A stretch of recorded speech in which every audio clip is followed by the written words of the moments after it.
Hi, my name is Alex Carlucci with GustonShow.com. I want to talk to you about hiring realtors for selling your house and buying your house. Now, when you're selling your house, if you don't hire a realtor and you don't use their MLS system, you have to pay some service to do it for you, and a lot of realtors get mad at you listing your house for sale by owner, and they know that you don't want to pay them a commission, so they don't take their buyers and market your house. They'll try to skip over it and try to make it an excuse what's wrong with the house, because the seller who's doing for sale by owner doesn't always want to pay the listing agent. So keep that in mind. If you're selling a house, you're not going to get the traffic you normally would. You're not going to get the free marketing from the company, like whatever the name, like a Caldwell Banker, for example. You're not going to get them to have it on their site and get all that extra views, and you're not going to get the realtors on the buy side saying, "Oh, they're going to pay a commission to us because the realtor's listing it. So let's show this house." So you're going to lose out on that. That's one thing. Plus, when you're selling a house and you don't have a realtor and you don't know what you're doing, there's so many things you have to do.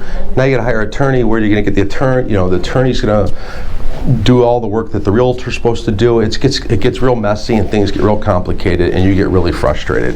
It's very tough to sell your house on your own, unless you just happen to know the buyer. Then you could probably get it done. Otherwise, there's a lot of work that has to be done that these realtors have to do, and then selling a house, and the attorneys too.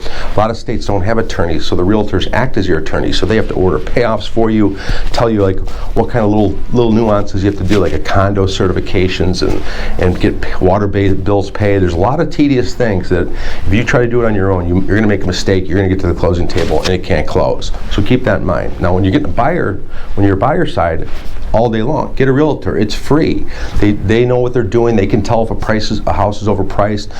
Some listing agents list price houses $20,000 over market value, and if you don't have a realtor, you're just going to go bid back and forth bidding offers on that house, and you're going to find out the hard way that you bought the house for too much. It doesn't praise out, and now the deal's dead. Because if you pay overpriced for it, the sellers are going to take it and let you walk down that path to see if they get lucky and get an appraisal for that higher value. But if you have a realtor, that realtor can tell you, hey, this is overpriced, this isn't going to comp out, this is a bad deal.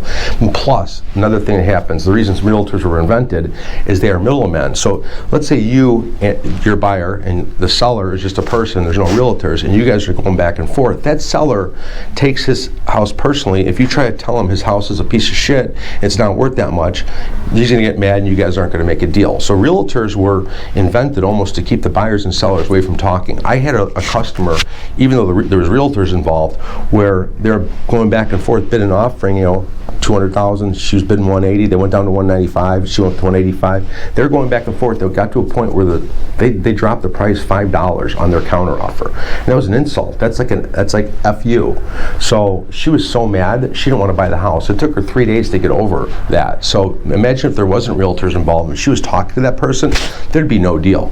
There's a deal now because it was calmed down by the realtors, but that was a really snotty move that the buyers and sellers, if they were talking to each other, they would just MF each other. There's a lot of swear words in this video today. They would just MF each other until there was no deal. So realtors are very good at handling all that stress, that angst, because you think a house is worth something as a buyer a lot less than the seller thinks his house is worth. Imagine telling a seller that his house isn't worth that much, he's going to be offended. Or you're going to tell him what's wrong with his house, he's going to be offended. So the realtors do that for you. And again, when they're free, why not take it? It's you can't be out there, you don't know if a house is actually still available. I mean, you go on Zillow and say, I want to go look at that house, and you call and it's not available. The realtors know what houses are still available. There's a lot of reasons. I'm not going to go into all of them. Definitely get a realtor. Okay, please get a realtor. It makes your life easier. It makes our life easier. It closes smoother. Yeah, they get paid a lot of money, but we like the realtor. So give us a call, 630-915-7550. Thank you very much.